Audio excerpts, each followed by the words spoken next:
Good morning.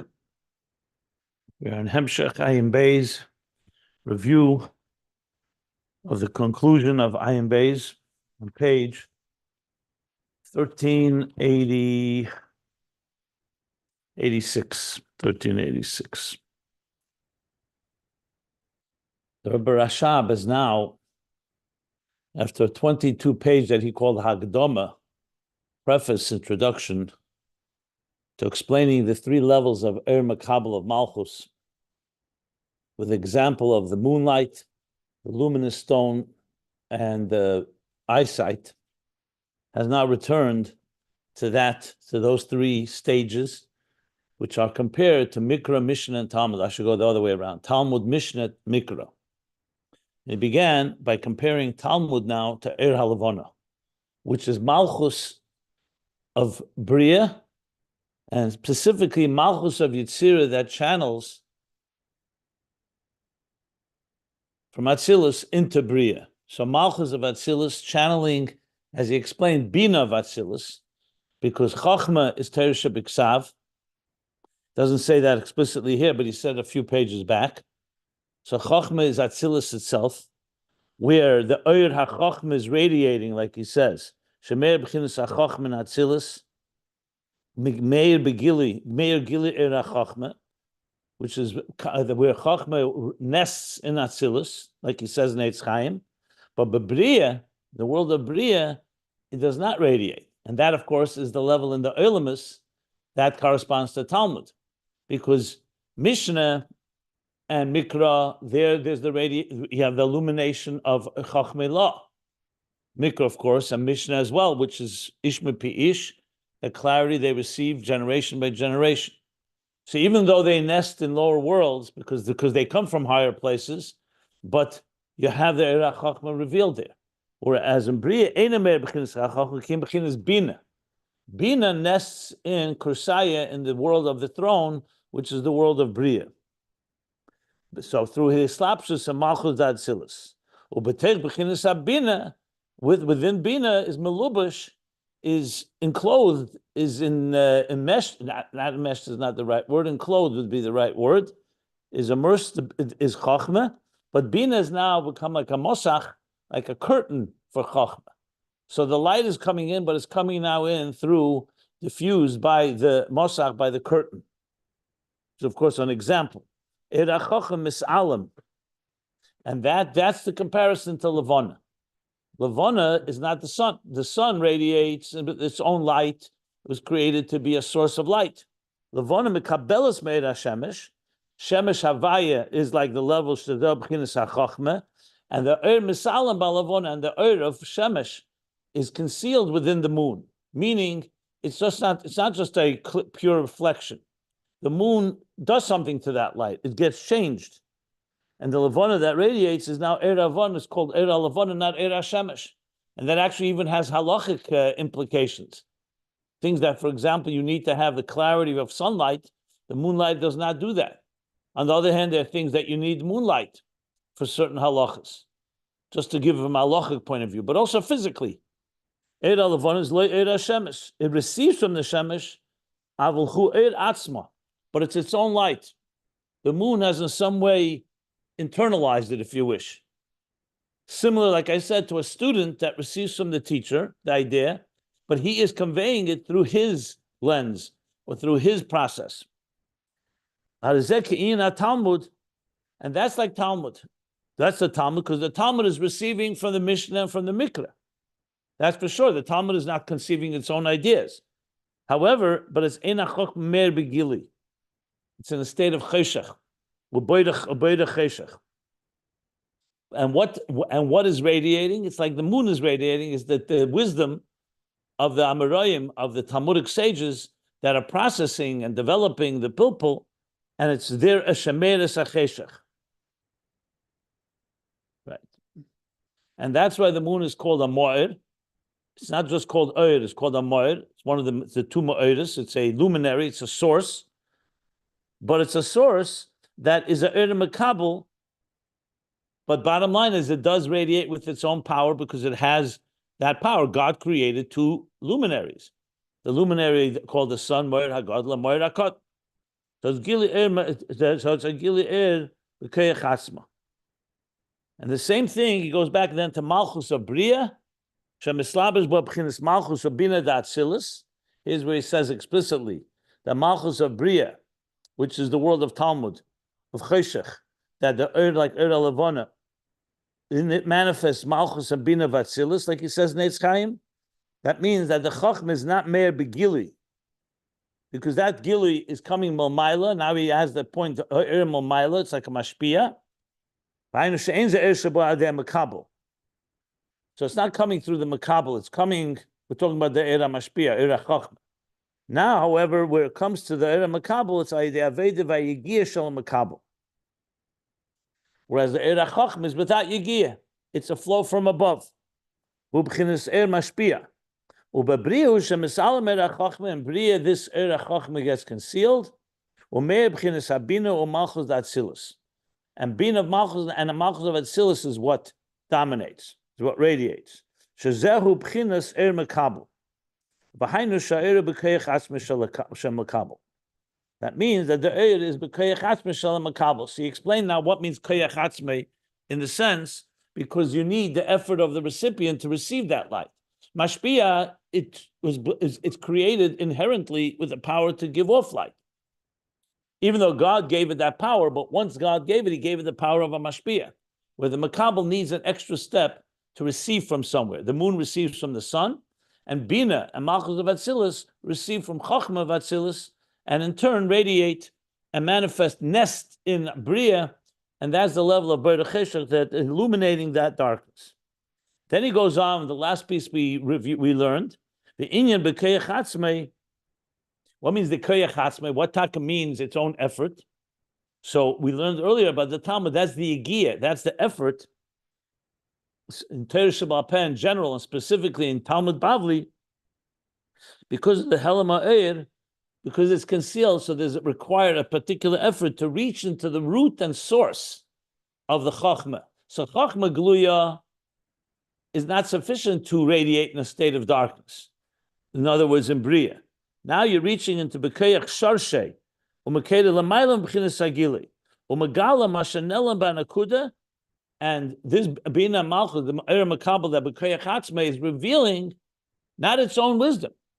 It's through its own effort and through its own wisdom that it's revealing from the source of the Sheresh Chachma of Chachma Gluya, what he called earlier the Ayin of Keser or Chachmas Tema.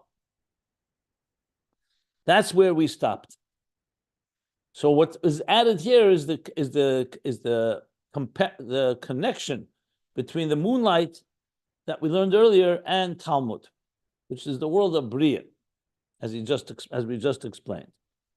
And now let's continue learning. We're like 2/3 or a little more than 2/3 down the page, or 3/4 down the page. The line begins Chulu, the inyan zeh ba'elamis. So we'll continue reading inside. This is on page 1386, and the pages can be found if you want to follow the text at ayinbeis.com. We've scanned all these pages as a PDF that you can access and read there. So he says like this now.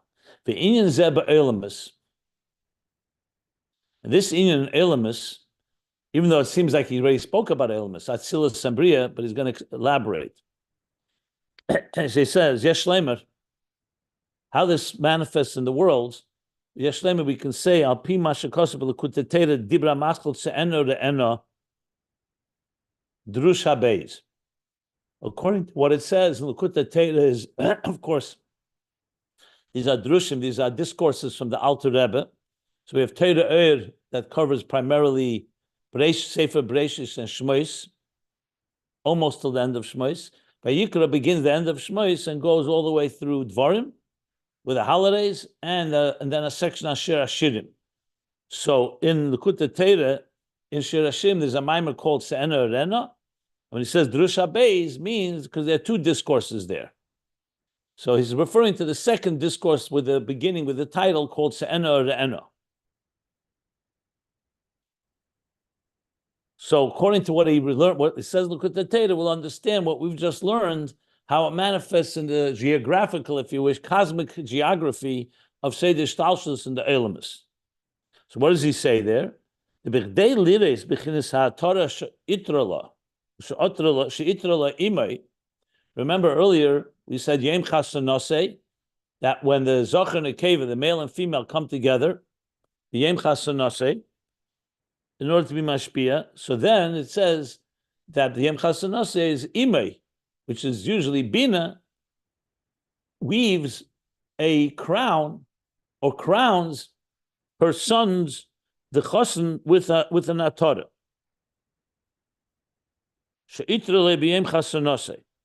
And we learned that atara was the level of keser that the isha accesses.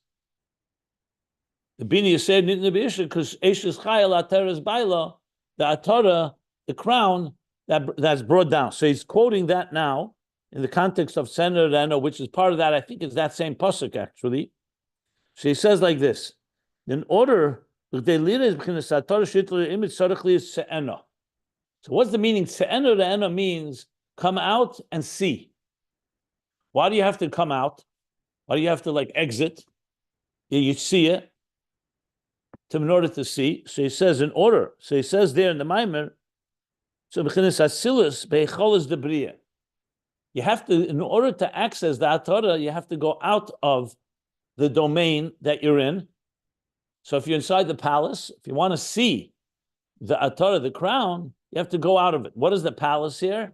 That would be Atzilus.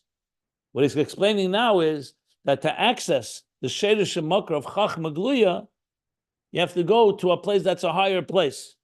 To get to that higher place, you have to go out. So what is that going out? Is going from Atzilus, you're going to Becholis the Beriya, into the chambers of Beriya, like we just learned.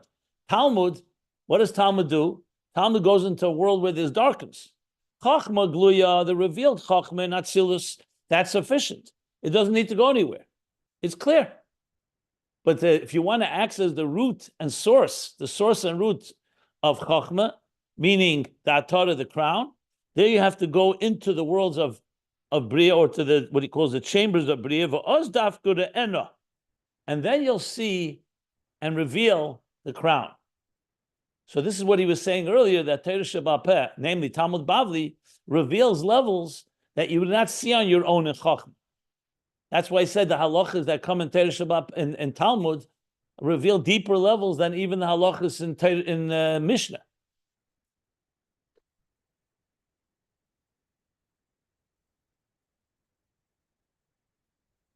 Okay. Now, the question is, why does he call this Yesh Leima Ba'elamis? Seemingly said this before, that Atzilus and Beriya.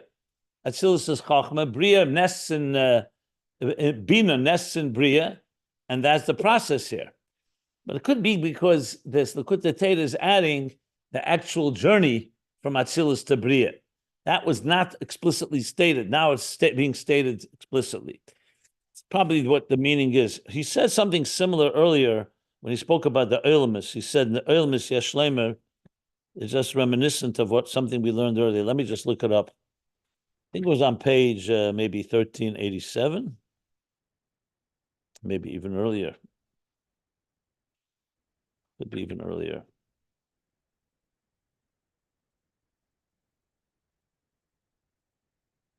Now, he said before by Inyan Lamaila. On page 1385, he mentioned that Inyan Lamaila. Okay. I thought I remembered something with Eilamis. Not relevant. Let's go back to where we are. Let me stop if there are any questions to this last piece. Essentially, Se'ena Re'ena is what he just added, that key point. And I was going to explain this further, but I want to stop if anybody wants to ask anything. Okay. Now, I think the next sections, I may go quicker and not read every detail. There's a lot of nuances, a lot of details that we have already learned, as I pointed out in the past many times, that we've learned all this already once, around a little less than 2 years ago.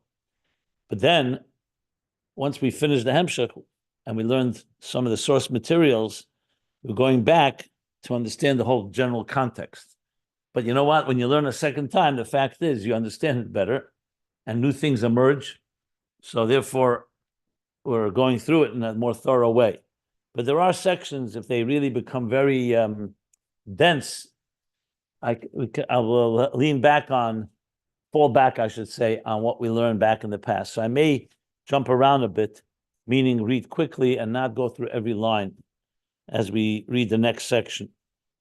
But definitely the main points we're definitely going to cover. So let's see how it goes here. So he says, "V'hu al derech."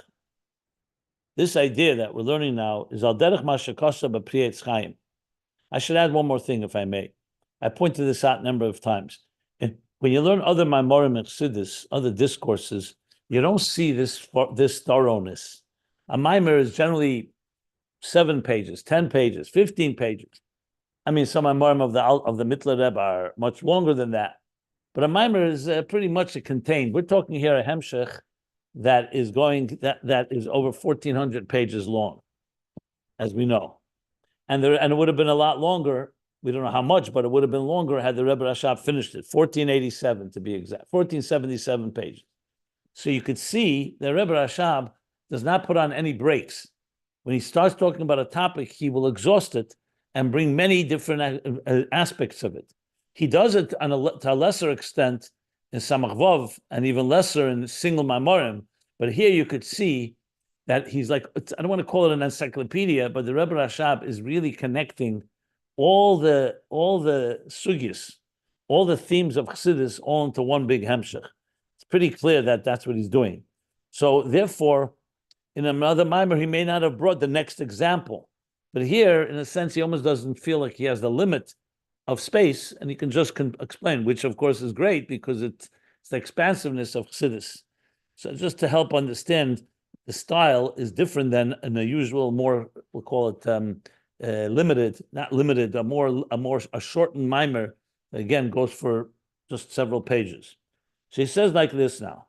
Who al derech masher kosev b'priyetz chaim shara krishma peir gimel be'inya krishma. Now it's interesting. We know Krishma is a part of the theme of the Maimorim and Torah and Mittler Rebbe of Mik Hashem Elokeinu. And we're going to learn about it later, how Shema is the hisbananus of the Nefesh Elikis that affects the Nefesh Abamis to love God, that transformation. So it could be, that's why he's bringing it here, because he's setting the stage for what's going to be discussed later. But regardless, so that's one of the things that emerges from this. So he says like this. What does it say in Priyas Chaim about Shema, Krishma? Shu yichud Abba ve'ima. V'shmeina esra hu yichud zun. I know it seems counterintuitive. So he talks there in Kabbalistic language that Shema is the yichud of Chachma and Bina. Abba ve'ima is Chachma and Bina. And Shmeina esra, which comes after Shema, is the yichud of Zon Malchus. Because of Sham, and he writes there in Priyas Chaim is from the Arizal. The ein banu koyach le'erer Abba ve'ima b'yosenu ba'atzilus. We don't have the power to stimulate or to arouse or to awaken or to generate Chachma Bina b'yosenu ba'atzilus when we are in Atzilus. If you're in the state of Atzilus, you can't really, or you can't ignite and spark, but it stimulate Abba ve'ima. Where could you do it? Rak b'yesenu, he says in Priyetz Chaim, lamata b'Beriya. Only when you come down to the world of Beriya can you touch and stimulate Chachma and Bina, which is not an uncommon theme in general. That is dafka d'avodah lamata, so to speak, the work below. In other words, to use an unrelated example, when you say that dafka yafa shah achas b'tshuva ma'asim tevim, that 1 hour of tshuva ma'asim tevim in this world is worth more, yafa is more beautiful or more precious than all chaya elam haba. Why? Because the kavanah is dafka to come down to this world, em elam haza, and do tshuva ma'asim tevim. So one mitzvah below can stimulate higher levels than all the giluyim, the revelations in Gan Eden and in higher worlds, and elam haba. So similarly, he's saying the Priyetz Chaim that dafka to stimulate Abba ve'ima, you need to go down into the world of Beriya. V'zeu shekosav, and this is what it says, b'mishvesechem, teviu lechem. B'mishvesechem, in your municipalities, in your settlements. Meshav is a place where you live. So he says, Dafka in your mishvesechem, that's where you bring teviu lechem, you'll bring a carbon. You bring lechem tenufa, which is a particular type of bread offering, a wave offering. V'hu inyan hakrishma. Pri Chaim says that's Krishma. That's why I said Krishma is the Yichud Abba V'Ima. Krishma goes into that world of Beriya, Moshe V'Seichem, which is like Se'ena, what he said before, you're going out of the world of Atzilus into your location, into your settlement where you are living, and Dafka there, Shenikla Tfilah de Miyushav, it's called Tfilah de Miyushav, that Tfilah that you say sitting down, and that's the connection to Moshe V'Seichem. Moshe V'Seichem also comes from the word yeshiva, settling in, like where you sit, a state of settlement, which is like a state of sitting, not standing. When you're standing, you're upright, you're not settled in. Miyushav is more of a primis, Kamosha Kosov Sham Pri Chaim, like he says there in Pri Chaim, or Kamosha Nizbar Le'il. And as was explained earlier, I believe in volume 2, where he spoke about the Tfilah Miyushav of Shema. Umasham Dafke, Meinifim Shtei Alechem. And from there you bring the wave offering of the Shtei Alechem of the, I don't know if wave, yeah, Meinifim from the word wave. Shtei Alechem are the 2 loaves of bread. Dafke from Moshe V'Seichem. Like he's saying here, Dafke in Beriya, when you go outside of Atzilus, that's where you are bringing Teviu Lechem.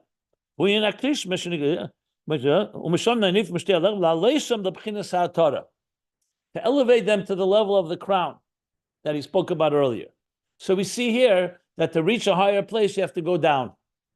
I mean, we know the concept of Yeridat Seder Chaliyah. That's not exactly what he's saying here. He's not saying that the Yeridah is in order to go down. In order to have that higher Gili, you need to go down. So it's connected to that same concept. Okay. So this connection to Tz'ener, and so you see here, I'm sure this is adding understanding to the concept, but above all, the Rebbe Rashab is connecting different ideas here to broaden the theme that this idea that we're talking about Talmud is very central, because it's essentially when you illuminate the darkness, you need to reach a deeper light. That's the bottom line. So when you go down, Mishvesechem, besides it being the Kavana, but that's what the punchline here. Like I said, if we didn't learn these lines, the idea would still be clear, but I'm going through it because I want to see, and as I said, I may jump and skip a few sections if it gets too dense. I don't want to spend too much time on analyzing the details, rather stick to the bigger picture here. Okay. And the next piece may be exactly what I'm saying now. That is going to be a little more complicated, but I think I don't want to skip it because it touches upon some of the ideas we spoke about, Chochmah and Nevuah, and different levels of revelation. But let me just say this before we continue on, and also I'll stop if anybody wants to ask anything. You have to keep in mind in this context the bigger picture, which is that our goal with all of this is, remember, the theme of Ayin Beis, the interface between divine and existence. Now we're learning how Torah does that. Torah Oir. So what's Torah Oir do? It's not just a Oir that illuminates in a bright place where there's sunlight, so to speak. It's a Torah that illuminates also the dark. And that's where Talmud comes into play primarily.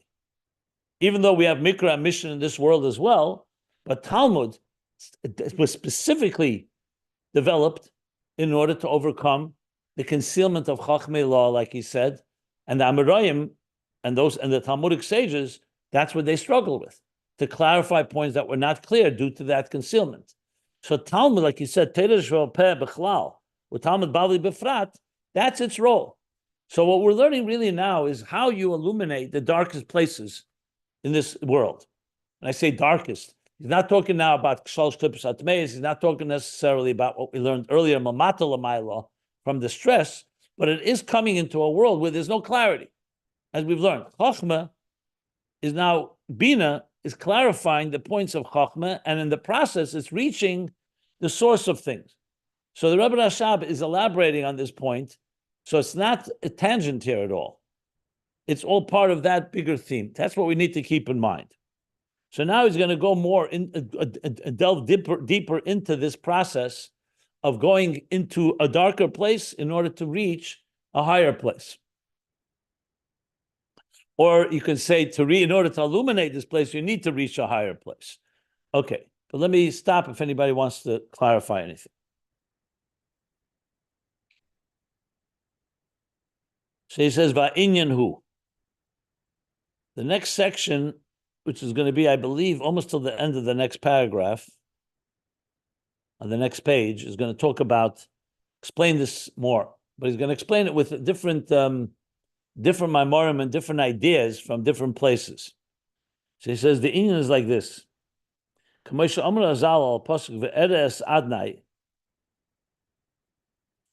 he's bringing a contradiction that Azal talk about, that in one pasuk it says, "Ve'era," and I shall see God.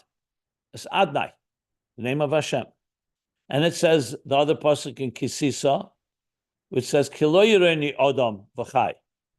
A person cannot see God. Hashem says this to Moshe. So how do we reconcile these two verses? One says Ve'era, and I will show you Adnai, or I shall see Adnai. Or and here it says, Lo Yireni, no person can see me and live. So the Maimer Zal answers this, that it's two different types of two types of vision. Kan, one of them is Aspaklarya Me'ira. That means a transparent glass, Aspaklarya, that you could see through like a pane of glass. The Kan Aspaklarya She'ena Me'ira. And another is not a transparent glass. And there's different ways it's explained. It could be something more translucent. Like we spoke earlier about a curtain. This is not a curtain, because a curtain is an outside entity, but it's two forms of glass. You could have, like we say, frosted glass, for example. So light gets through it, but it doesn't, it comes diffused. Whereas a transparent pane of glass, it comes through completely clear. So the Razal is answering. When it says, I could see that I will show you Adnai, is referring to Aspaklarya She'ena Me'ira. So you could see it. If you're talking about seeing it through pane glass, Lo Yireni, you can't see me directly. You can see me through some diffusion, through some shift, which is called Aspaklarya She'ena Me'ira. This expression is often used by the difference of the Nevuah of Moshe Rabbeinu and the Nevuah of the other prophets. That Moshe was able to see clearly a prophecy, where the other prophets saw it through some form of some Aspaklarya She'ena Me'ira. Aspaklarya is essentially a mirror or a light or a glass, Aspaklarya in Aramaic.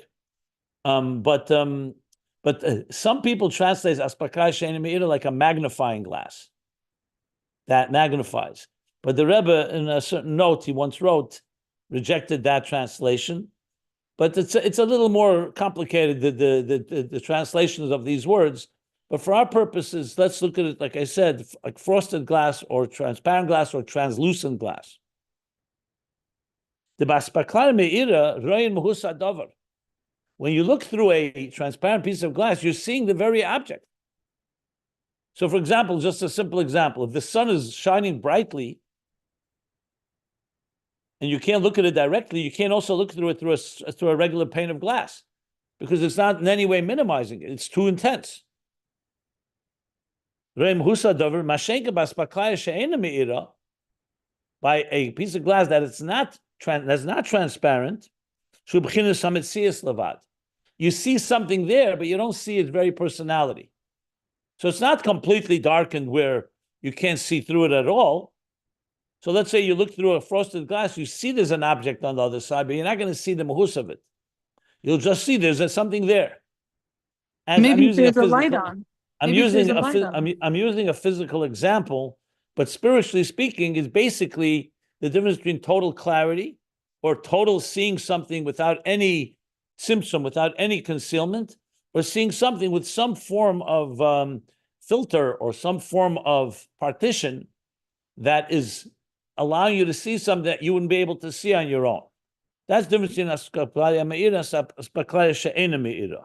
So it's mohus, he calls it mohus, which is mahu, the very personality of something, and metzias, the existence of it, but not necessarily its mohus.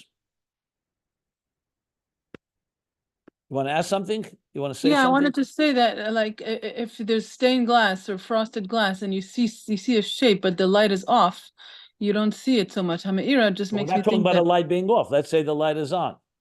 Why do you bring the example of the light being off? because it says Aspaklarya me'ira or she'ena me'ira. So I just explained what means me'ira and eina me'ira. It's not about a light. It's about But you whether also said that glass, different people have different explanations of what it could mean. me'ira here means transparent and not transparent. That's how I would translate it. So both, you could see through both of them, but one is totally transparent, one is not. Right, but I could imagine that with a glass, like, once you turn it on, you see much clearer, you see much better the shapes that you saw before. But a glass, but we're not talking about an outside light. We're talking about the light is on for sure. The question is, are you looking through a completely transparent glass, or are you looking through a frosted glass, for example? Because eina me'ira, so it's not on for sure. You're translating it that way, and I'm not translating it that way. Eina me'ira does not mean the light is off. It means it's not transparent. Okay. Okay. So based on this, we would say Aspaklarya me'ira is a higher level, because you see it directly. You see the muhus. You see the very personality. Nevertheless, yes, yisin b'Aspaklarya she'ena me'ira.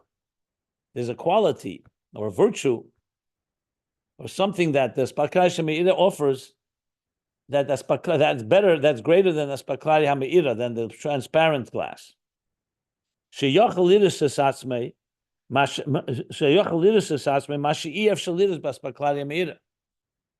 That can reveal self, if you're shy, that you could not see with Aspaklarya me'ira, because Aspaklarya me'ira, like I said, is too bright and too intense. Aspaklarya me'ira, because it diffuses it to some extent, then you could reveal something that you wouldn't be able to see with Aspaklarya me'ira. Yeah, like when you go to you want to see a sun eclipse, you wear those special glasses, and with that you can see something, and with that and without using it, it's too dangerous. It burns you. That's a good example. Yeah, and there are other examples. Correct. V'hainu, that's Aspaklarya she'ena me'ira, in the non-transparent or the translucent glass. Yechelim liris madreges elyenes. You can see higher levels. That you cannot reveal their muhus, their personality, Aspaklarya me'ira, because Aspaklarya me'ira is seeing the thing itself, and that if you're not able to do that, you won't be able to see it. Aspaklarya she'ena me'ira, because you have this diffusion, so to speak, so it allows you to see higher levels, but you're not seeing the muhus of them. You're seeing their existence. You're not seeing their personality. So of course, Aspaklarya me'ira has the advantage. You're seeing the thing itself. Here, you're not seeing the thing itself. You're just seeing the existence of it. But in the process, you can be told things. You can reveal things can be revealed to you that you would not have seen if we're looking directly.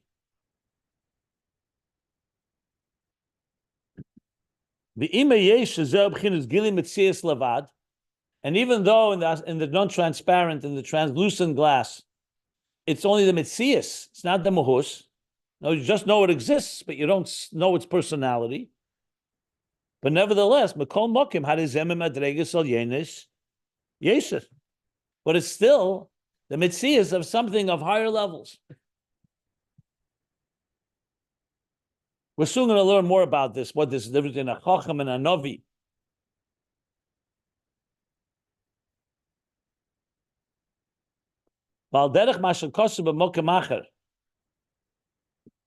Like similar to what it says elsewhere, I'm reading this because this language we learned earlier, and it's going to be relevant to the bigger picture. So you may recall on page 1367, around 20 pages back, a little less than 20 pages back, he talked about Golgalta and Moicha, the mind, the brain, and the skull. So the skull is like a shell, is a encasing. It has no seichel in it. The mind has seichel. So which is higher? So on one hand, moyach is higher because moyach is pnimius. The mind is used. What's a skull without a brain?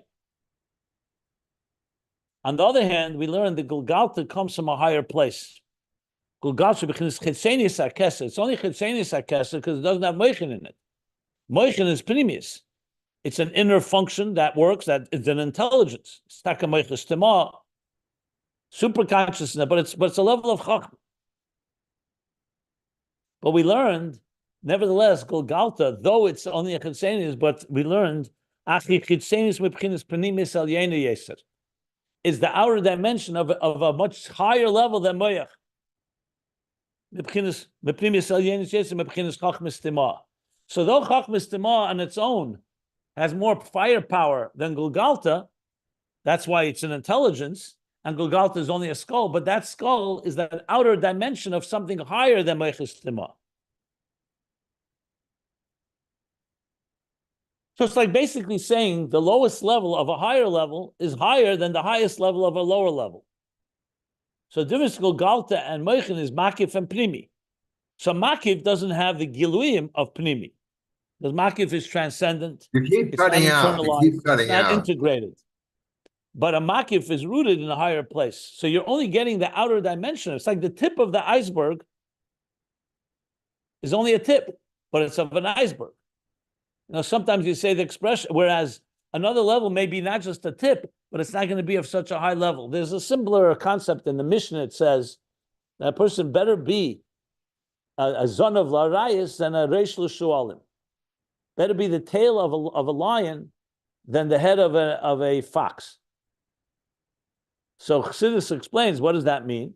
Better be a student of a great Rebbe than a teacher of a bunch of small people. Now, there's a mila in each one. We're not taking away the mila of the Gilu of Chachmas Tema, but he's explaining that the Gulgalta is similar to what we're learning here. It's only an outer expression because it's Mitzias, but you're seeing something, the Mitzias, the outer dimension of a much deeper, of higher level. Whereas in Aspaklarya Hameira, you see the level itself, but you're not seeing the higher levels. You're seeing itself. In that sense, that's a big quality. You see the Mahus. You see the personality of something. So would you rather be by a great Rebbe that you will not know his personality, but you're in his presence? So at least you get some expression. Or would you rather be with someone that you could know their personality, but it's not going to be that same level of Rebbe or Gil or level, a higher level of a higher entity? That's what he's saying here. And then he qualifies, Ubekan, even though I just gave this example, this is more makif and pnimi. Bekan, efshe shezeo b'chinas pnimi. Regarding our discussion here, even though he's comparing it to makif and pnimi, you can say that this too is in the level of pnimi. I believe I explained this last time when we learned it, just to be brief. I don't really want to go into it in detail, is that the same applies in Pnimi itself, that a lower level, because we're talking about Aspaklarya seeing the Mahus of something, is a Pnimi. Seeing in the Aspaklarya he's saying is also could be a Pnimi, but it's a Pnimi of a higher level, so you're not seeing the higher level in its whole full intensity, but you're seeing its outer expression. So though he gave the example of a Makiv, he's saying the same thing you could speak about two levels in Pnimius. That's what I think he means with this last line.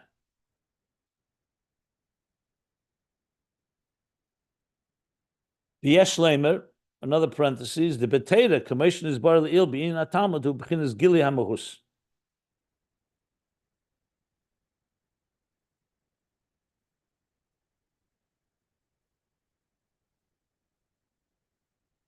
And I remember struggling with this parenthesis, what this means. That when you're dealing with Torah, right now, the example of Aspaklarya Meira, Aspaklarya Shenim Meira is not necessarily Torah. It could be any form of revelation. I think what he's adding here is in Torah, you have the Gili HaMahus. But how does that address what we're saying here? Gili HaMahus sounds like Aspaklarya Meira. So I'm not sure how that fits in here, to be honest. Except if you say the following.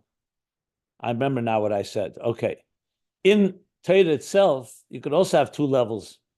The level of Aspaklarya Me'ira would be Gilei Muhus Mamish, but it's not such a high level in Torah. Meaning a high level in the source of Torah, I would say, in the source of Chachmei Law. Whereas Aspaklarya She'enim Me'ira, he says you can't call it not a Gili Muhus. When I say Gili Mitzias, he says you can't say that on Torah. Because Torah is always a Gili Muhus, because Torah is Be'etzem a Muhus. It's Chachmoshe Shal Kodesh Shal Chachmoshe is Baruch. But in that itself, you can say two levels. You're getting the Mitzias of the Muhus or the Muhus of the Muhus. That's what I think I explained when we read it the first time, when we learned it the first time.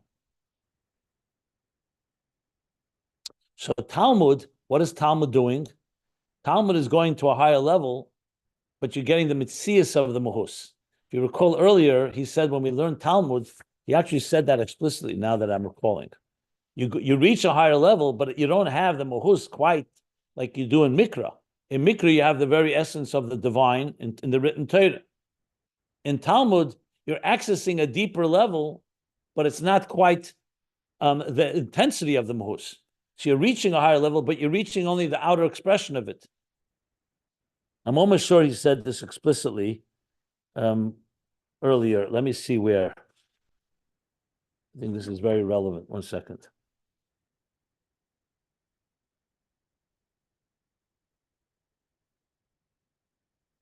I think on page 1372. Yeah.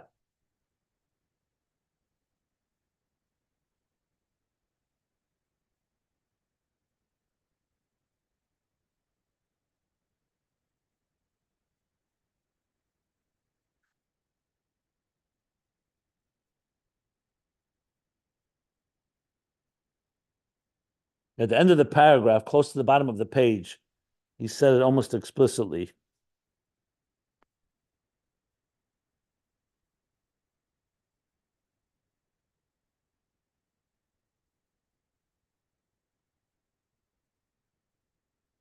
I need to look into this more anyway.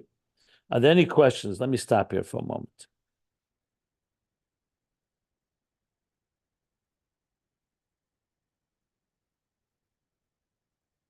I actually have a practical life question about going into a dark place in order to get to a lighter place.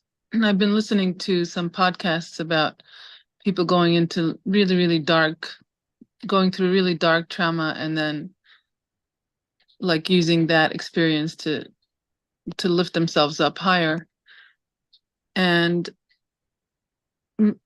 I guess my question is for like tzaddikim or rebbeim. We assume that they go to the highest levels, but chas v'shalom that they should go through, or that most of the population should go through, such dark things. But how do you go to a higher place without needing to go to such a dark place? Well, I would have to refer you. This is a discussion that was earlier in Ayin Beis, probably before you joined, much earlier. In this volume, he spoke about this, where he talked about how Mashiach will bring Mashiach lasovet tzaddikai b'tiyufta. He spoke about how Mashiach will bring tshuva to tzaddikim. And he asked this question. He says, a Baal tshuva, or actual Baal tshuva, went through actual darkness. So understandable, through that, reached the highest levels. But a tzaddik who's never gone through the same distress and darkness and thirst of a Baal tshuva, how does he achieve that level? This is discussed earlier, and I can tell you what pages if you like to look it up. Yes, the whole sure. discussion just on this. Not really, I would say, even though there's a connection here, but here he's talking really the Helam of Torah. He's not talking about the true darkness of a person's suffering. There he talked about actual suffering, and distress. So if you want me to give you the page, I'd be happy to do so. I would appreciate it. Or pages, I should say. It's a whole sugya. It is, let's see here. Page 1342 at the bottom and on. Yeah. Thank you. And ultimately, what is relevant in the bigger picture, I would say, is that ultimately you want to have the qualities of both, the powerful intensity of a tzaddik, but also that's on a reveal, the giluyim. But the etzem, reaching the helam ha'atzmi, the deepest levels that are higher than giluyim, that a Baal Tshuva reaches. So it's a joining together of both qualities. That's, in a sense, a general connection between these two aspects. But how would you define the darkness or the lowness that a person has to go through in order to get the high, if we're not defining it with trauma and darkness like that? Here it's in the context that you don't have clarity in Torah and you're struggling to understand something when you're not clear what it is. So that's not a trauma thing. That's more in Torah itself, the Helen Behester, because of Golus or whatever the reasons, that you don't have the clarity, like the Mishnah had, like the Balei HaMishnah, like the sages of the Mishnah had. So in Torah, it's relatively to the level of revelation of Moshe Rabbeinu, all the way to Rabbeinu HaKadosh Mishnah, and then the generations afterwards. But that is more of a Momai Lamata Helam, so to speak. Meaning, at the end of the day, it's all within the world of Torah. Earlier, he learned about Mamata Lamaila, where there, indeed, he talked about actually even the real pains and suffering of life, and the real darkness of Golus. But if you look there, you'll be able to piece it together. I will talk about this much later when we conclude the whole Hemshech and I go back to connect both aspects, because they're both relevant. The discussion here is primarily within Torah. That's why he's not talking here about the pain of Golus or the darkness of Yisurim, of affliction or oppression. That's not the discussion here. But back there, he did discuss that.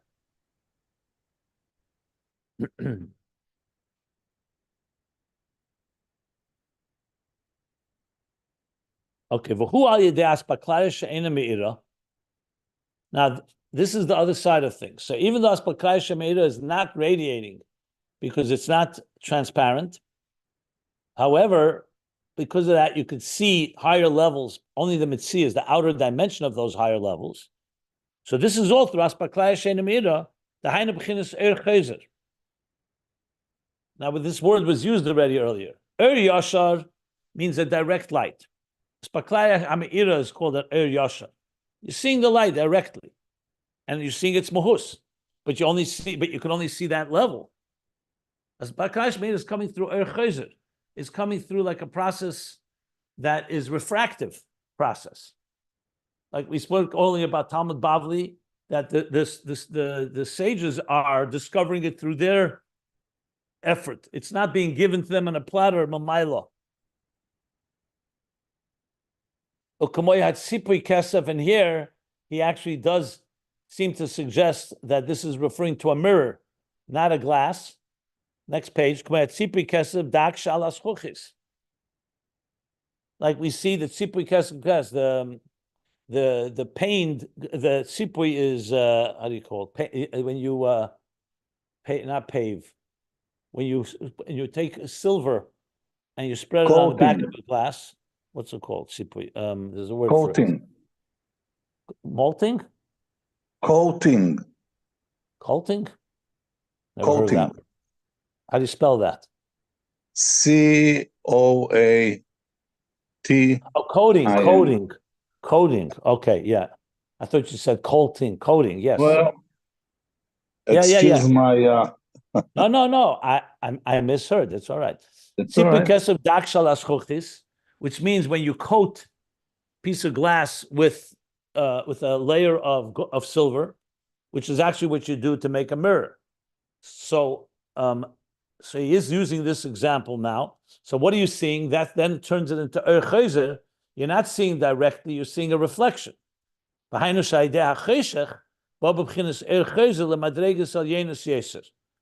through the darkness, the refractive light, meaning the bounce back light, so to speak, is reaching higher levels. But it's only the chetzenius of those higher levels, not the mitzias, not the muhus.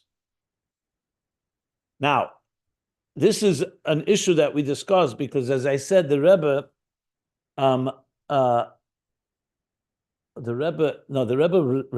rejected the example of a Vergrößerungsglas. I think when they translated in Tanya, in the introduction to Tanya, so they translate Aspaklarya HaMe'ira as being a illuminated magnifying glass. And the Rebbe rejected it very vehemently, saying, how could you say that about Moshe, that he didn't see it, he saw it with like an exaggerated version of it? Because an illuminated, the magnifying glass means that it's being magnified. It's not the thing itself. It's like someone making it larger. So I think the Rebbe rejected that. But based on what he's saying here, you could say Aspaklarya Me'ira would be a pane of glass, a transparent pane of glass. I used before frosted glass. But you could also, based on what he's saying, you could say Aspaklarya Me'ira is a reflection of a mirror. So the mirror, in other words, takes it down one level. So even though, from our point of view, a physical mirror, if you couldn't look at a sun directly, you also couldn't look at a sun in a direct mirror. You need to have many, many different reflections to break down and to diffuse that intensity. But in the concept, a mirror is not quite as intense as a glass. That's what it sounds like he's saying here. On the other hand, he does say Kamoy Hatzipui Kesef. So remember, you have to distinguish between the moshel and the nimshel. There's the example and there's the moral of the example. In the moral, it's very clear. It's two levels of seeing something. You could see it directly or you see it indirectly. So, but that's the difference between a Aspaklarya Me'ira and Aspaklarya She'ena Me'ira. So when you see it indirectly, you can see higher levels.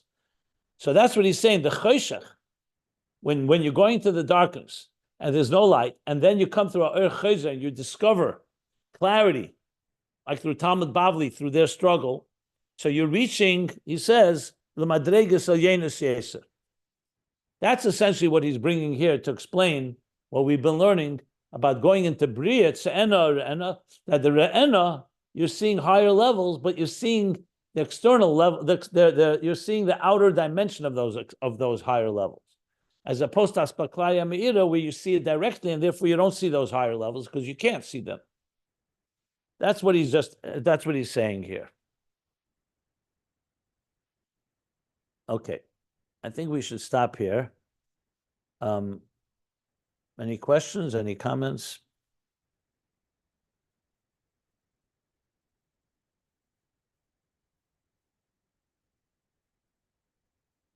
Okay. So we'll stop here. Top of page 1387.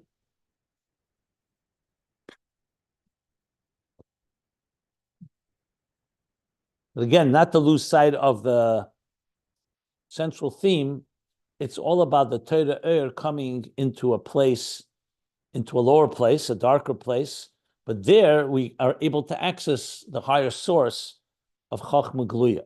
In other words, had Mikra and Mishnah were the only ones that existed, and we never had the Helam, so yes, you'd have clarity and a high level of clarity, but you would not have the deeper levels that come from the Helam that's Gonus within Mikra. So you'd have a certain amount of clarity, but you wouldn't access the more atzmisdik part of Torah's source back to the Sefer, the way it is within the source, the author of Torah, which is Hashem. So you'd have more Gili of Torah, even Etzem Torah, but not the Etzem of the Nesanat Torah. Whereas here we're reaching into the Sheresh Makra of Chachma, all the way up in the place of that's higher than Gili. That's the key thing to keep in mind, the key point to keep in mind. Knesset Israel wouldn't be involved. We wouldn't insert our own experience. That's not what I just said. That's not what I said. I'm adding. You don't think it's true? I don't think it's relevant at this point. As I said, later he's going to talk about Neshama's role in this. Right now, of course, it's the Neshamas that do this. It's the Neshamas when they learn Torah, like you said, the Amarayim are the ones, this wouldn't happen on its own. So it's definitely happening through the scholars, if that's what you mean. It's like Lahavdil. I once heard of this ridiculous notion that the best coffee in the world is coffee that cats ate and it went through their digestive system. and that makes the good coffee because it went through the cat's digestive system. I don't know if it's true or not, but I don't even know, but I've not, he has not said that yet, literally like that. It's definitely correct to say, like he said, Bina, you say to Nitna Be'isha, so he spoke about the process through the Yigia and the Avodah of the scholars, that they're the ones that draw out this level. and the fact that they're not, that's the way yeah. I would phrase it here. And the fact that they're not Aspaklarya Me'ira, and they're not just a channel through which, like Moshe Rabbeinu was, the Torah just came down without any input at all whatsoever from him. The fact that everybody else is Aspaklarya She'ena Me'ira, and that we do put in our own stuff into it and make it evolve, like a teacher you said yesterday and a student, then that's maybe the point. I think it's all part of it, correct? That's all part of it, yeah. Yeah.